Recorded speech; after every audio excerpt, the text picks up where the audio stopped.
আজ আমার বোনের ম্যারেজ অ্যানিভার্সারি। আমি, ফাবিয়ানের বাবা আর ফাবিয়ান হঠাৎ করেই রাত 12টার সময় ওদের বাসায় চলে যাই এবং সারপ্রাইজ করার জন্য আমরা ওদের জন্য গিফট নিয়ে যাই। তো আমরা ভেবেছিলাম যে ভাইয়ার হয়তো বা মনে নেই, ফারিব তার মার সাথেও আমার কথা হয়েছিল, ও ভেবেছিল ভাইয়ার হয়তো মনে নেই, কিন্তু ভাইয়া মনে রেখেছে এবং ফুল নিয়ে এসেছে। এটা দেখে আমরা সবাই খুব অবাক হয়েছি এবং আসলে এই বিষয়টা আশ্চর্য ছিল। ভাইয়া খুব লুকিয়ে লুকিয়ে কাজটা করেছে, ওদেরকে বুঝতে দেয়নি এবং ভাইয়া গিফটও কিনেছে, কিন্তু ভুল করে অফিসের লকারে রেখে এসেছে, চাবি ছিল বাসায়, এই জন্য উনি গিফট আনতে পারেনি। তো এখন রাত 12টা, কালকে তাদের দিন, তো গিফটটা নিশ্চয়ই কালকে পেয়ে যাবে। তো আমি আসলে গিয়েছিলাম, সারপ্রাইজ করেছি, এটুকু ভিডিও করেছি সবার জন্য। আমার আসলে সাথে যারা আছেন তারা হয়তো আমাকে দেখলেই বুঝতে পারবেন, তারা যদি আমার আগের ভিডিওগুলো দেখেন তাহলে বুঝতে পারবেন যে আমি আসলে সুন্দর মুহূর্তগুলো, আমার ডেইলি লাইফে আমার যা হয় সুন্দর মুহূর্তগুলোকে আমি ধারণ করার চেষ্টা করি। এই তো, বেশি কিছু না। তো আমার বোন কেক বানিয়েছিল, খুবই মজা ছিল কেকটা, আর আমরা সবাই মিলে একসাথেই কেকটা কাটা হলো, সাথে সাথে অনেক মজাও হলো, মজা করে কেকটা খাওয়া হলো। সব মিলে আসলে বিষয়টা খুবই সুন্দর ছিল, ভালো লেগেছে, ওরা খুব খুশি হয়েছে। নিশ্চয়ই ভিডিওতে বুঝতে পারছেন, ওদের ফেস দেখে মনে হচ্ছে যে ওরা খুব খুশি হয়েছে। আর ওরা যে খুশি হয়েছে এটা আমার কাছে খুবই ভালো লেগেছে। আমার আসলে কাউকে আনন্দ দিতে খুব ভালো লাগে, সেটা আসলে কিভাবে দেয়া যায় এটা একটা রাখার চেষ্টা করি।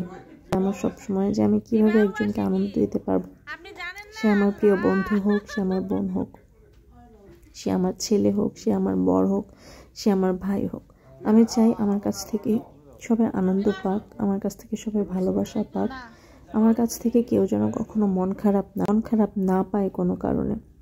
আমি সব সময় চাই সবাই আমার কাছ থেকে ভালো কিছুই পাক, আর আমি সবাইকে সুন্দর মুহূর্ত দেওয়ার চেষ্টা করি, সেটা যে কোনোভাবেই হোক। আমাকে কেক খাওয়াতে গিয়ে আসলে আমাকে ফারিব তার মা কেক খাইয়েছে, কিন্তু আমি ওকে খাওয়াতে গিয়ে কেকটা পড়ে গেছে, সেটা আবার ও আমাকে মুছে দিচ্ছিল। সব মিলিয়ে মুহূর্তটা আসলে খুবই মজার ছিল, খুবই ভালো লাগার ছিল।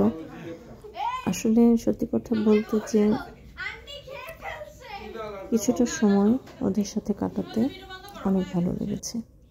ভাইয়াকে গিফট করেছে ফারিব তার মা, সেগুলো ভাইয়া দেখছিল, তো আমি এই সময়টা গিয়ে ভিডিও করা শুরু করেছি, কী কী দিল একটু দেখি, কারণ ভাইয়ার গিফট তো অফিসে ভাইয়া আনতে পারেনি, সেটা আমার ভিডিওতে ক্যাপচার করা সম্ভব হলো না। তো ফারিব তার মা ভাইয়ার জন্য এসব এনেছে, খুবই সুন্দর ছিল, এতই ভালো লাগছিল, কালারগুলো কী যে অদ্ভুত ছিল। আর ভাইয়া বলছিল এই কালারটা তো আমার নেই, এই কালারটা তো আমার নেই। তো আসলে বিষয় তো যেটা থাকবে না সেটাই তো নেওয়া হবে, জিনিসটা একটু আমার কাছে মজা লেগেছে। যেটাই দেখছে এটাই বলছে এটা তো আমার নেই। যাই হোক, এই তো খুবই ভালো লেগেছে সব মিলিয়ে, আর আমার কাছে মনে হয়েছে যে ওদেরও ভালো লেগেছে। ওদেরকে এইটুকু ভালো লাগা দিতে পেরে আমার খুবই আনন্দ হচ্ছিল। আসলে আমি খুব কম আনন্দ প্রকাশ করতে পারি, ভালো লাগা প্রকাশ করতে পারি, একটু চাপা স্বভাবের আমি, কিন্তু যখন ওরা খুব খুশি হচ্ছিল তখন আমার মন থেকে খুব ভালো লাগছিল। Happy anniversary.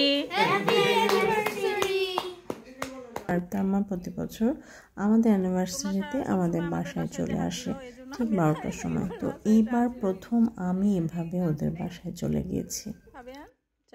ফুল দেওয়ার মুহূর্তটা আমার খুব ভালো লেগেছিল, এজন্য আমি এই দৃশ্যটা আবার ক্যাপচার করেছি, ওদেরকে আবার বলেছি ফুল দিতে, আর আমি ভিডিও করেছি। আমি কিন্তু ভিডিও করছি, ওরা ভাবছে আমি ছবি তুলছি, এজন্য ওরা ছবি তোলার জন্য দাঁড়িয়ে আছে।